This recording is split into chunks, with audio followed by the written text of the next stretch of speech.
الرحیم الصلاۃ والسلام علیک یا رسول اللہ، الصلاۃ والسلام علیک یا نبی اللہ، الصلاۃ والسلام علیک یا حبیب اللہ، وعلی آلک و اصحابک یا نور اللہ، صلی اللہ تعالیٰ علیہ وسلم۔ فصل فی الصدقۃ، یہ فصل صدقے کے بیان میں۔ پیچھے ہبہ کا بیان چل رہا تھا، اب صدقے کا بیان کیا، اور اس کے لیے کوئی مستقل باب نہیں باندھا، کیونکہ اس کے لیے زیادہ تر وہی ساری چیزیں ہیں جو ہبہ کے لیے تھیں، اور اس میں بھی جو ہے یہ صحیح نہیں ہوتا، قبضہ کرنے سے ہی صحیح ہوتا ہے، ایسے ہی جیسے ہبہ قبضہ کرنے سے صحیح ہوتا تھا، اور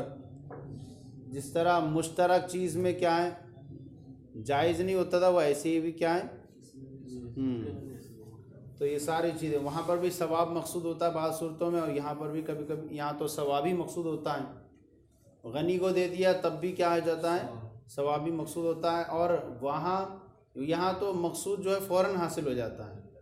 صدقہ کیا تو کہاں سے ثواب مل گیا، اس کے بدل عوض کہاں مل گیا، اور عوض جو ہے یہاں پر یقینی ہو جاتا ہے، صدقہ کرنے میں یقینی ہو جاتا ہے، اگرچہ اس کے حقیقی ملنا تو بعد میں ہی ہوگا۔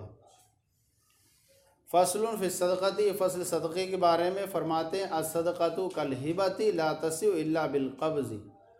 صدقہ ہبہ کی طرح ہے اور یہ صرف قبضے سے ہی صحیح ہوتا ہے، یعنی ملکیت اس میں وہ قبضے سے صحیح ہوتی ہے، لأنہ تبرع کالہبۃ، کیونکہ یہ ہبہ کی طرح ایک طرح سے تبرع ہے۔ فلا تجوز فی مشاع یحتمل القسمۃ، لہذا ایسی چیز میں، ایسی مشترک چیز میں جو ہے وہ صدقہ کرنا جائز نہیں ہے جو تقسیم کا احتمال رکھتا ہو، تو تقسیم کر کے احتمال رکھتا ہو اس وقت تک جو ہے صدقہ کرنا جائز نہیں، بلکہ پہلے کیا تقسیم کر لیا جائے اور پھر ہبہ کیا جائے تاکہ قبضہ تام ہو جائے۔ کہ شیوع جو ہوتا ہے یہ تمام قبضہ کو کیا ہوتا ہے روکنے والا ہوا کرتا ہے، اور اس کی جو ہے قبضہ یہ شروط میں سے ہے، اس لیے جو ہے پہلے تقسیم والی چیزوں کو الگ کر کے پھر قبضہ دلایا جائے۔ فلا تجوز فی مشاع یحتمل القسمۃ، لہذا مشترک چیز میں، ایسی مشترک چیز میں جائز نہیں ہے جو تقسیم کو قبول کرتا ہو، تقسیم کا احتمال رکھتا ہو۔ لما بینا فی الہبۃ، جیسا کہ ہم نے ہبہ میں بیان کیا کہ شیوع جو ہوتا ہے وہ تمام قبضہ سے مانع ہوا کرتا ہے۔ ولا رجوع فی الصدقۃ، اور صدقے میں رجوع نہیں ہو سکتا، ہبہ میں تو رجوع ہو جاتا ہے، اچھا ہبہ میں بھی کیا تھا کہ اگر عوض مل گیا تو رجوع نہیں ہو سکتا، تو صدقے میں تو مل ہی جاتا ہے عوض۔ لأن المقصود هو الثواب، اس لیے کہ مقصود اس میں کیا ہوتا ہے ثواب ہوتا ہے، وقد حاصل، اور وہ دیتے ہی کیا ہو جاتا ہے حاصل ہو جاتا ہے۔ وَكَذَا إِذَا تَصَدَّقَ عَلَى غَنِيٍّ، اسی طرح اگر کسی مالدار پر صدقہ کیا تب بھی کہتے ہیں یہ جائز ہے، رجوع نہیں کر سکتا استحساناً، لأنه قد يقصد بالصدقۃ علی الغنی الثواب، اس لیے کبھی کبھی مالدار پر بھی صدقہ کرنے سے ثواب مقصود ہوتا ہے، یعنی قیاس تو یہ چاہ رہا تھا کہ رجوع کر لیا جائے اس میں، جس طرح سے صدقہ کیونکہ مالدار کے حق میں کیا بنایا گیا تھا ہبہ بنایا گیا تھا، اسے بدل لیتے ہیں امام اعظم مجازاً،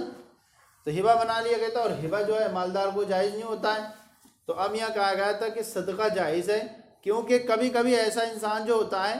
مالدار تو ہوتا ہے، اس کے پاس بہت سارا نصاب کا مال بھی ہوتا ہے، لیکن اس کے پاس بہت زیادہ اہل و عیال ہوتے ہیں، تو لوگ اس کے پاس جو ہے ثواب کی نیت سے صدقہ کر دیتے ہیں۔ ایک آدمی مالدار تو ہے لیکن بہت سارے یتیموں کو بیواؤں کو پال رہا ہے، تو لوگ اس کو دے دیتے ہیں، چلو اچھا کام کر رہا ہے،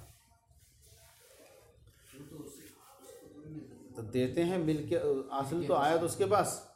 خرچ کرنے کا،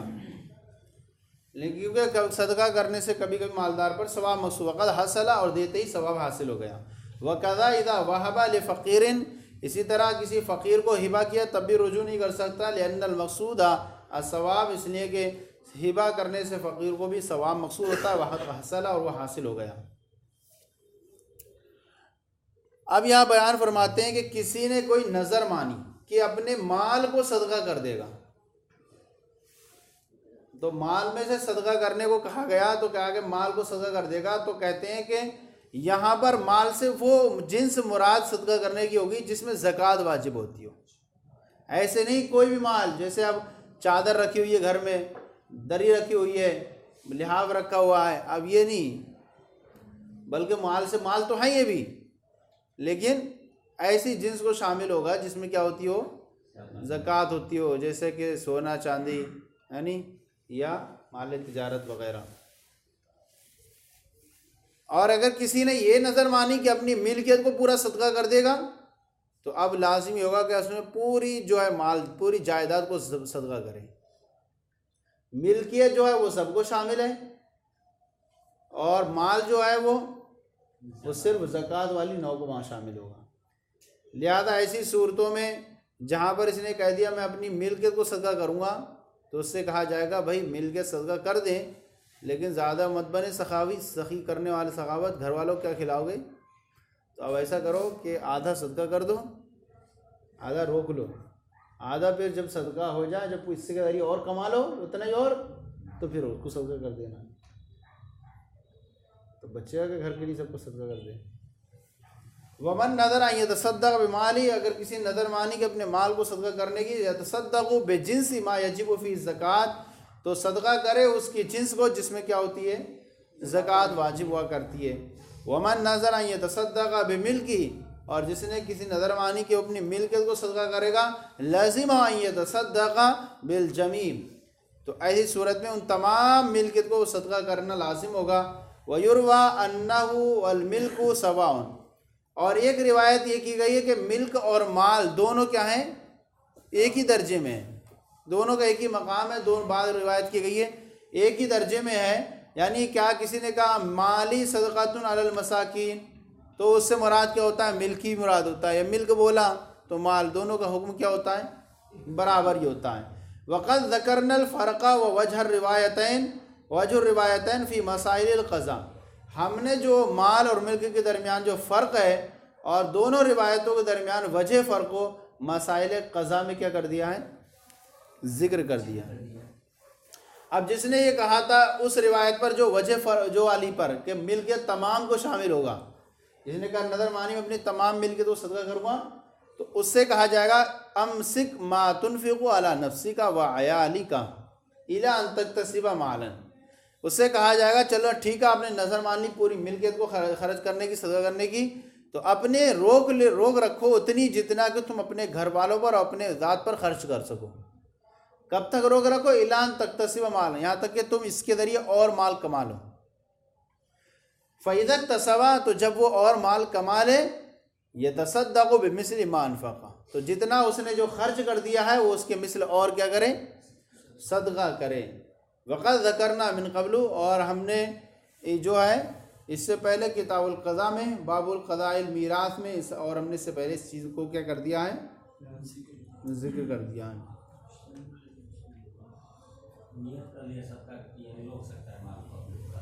روز مطلب یہ کہا کسی نے کہ میں اپنی نظر مانتا ہوں میں صدقہ کروں اپنی پوری ملکیت کو، تو ملکیت ساری تو خرچ کرنا تھا اس پر ہے، لیکن کیا کریں آدھا بھی خرچ کر دیں، روک لے، اب کمائے کے ذریعے پھر اتنا اور ہو جائے پھر اس کو صدقہ کرتے ہیں، تو اس طرح سے اس کا گھر بھی چلتا رہے گا، دوسروں کا بھی گھر چلتے رہیں گے، ورنہ یہ ہوگا کہ اپنا آپ تو سخی بن جائے گا لیکن پھر بعد میں فقیر ہو جائے گا، دے گا آج کل کو مانگے گا۔ اس لیے بہتر یہ کہ چلیں اب کل اجارہ پڑھیں گے۔ صلو علی الحبیب صلی اللہ علیہ وسلم۔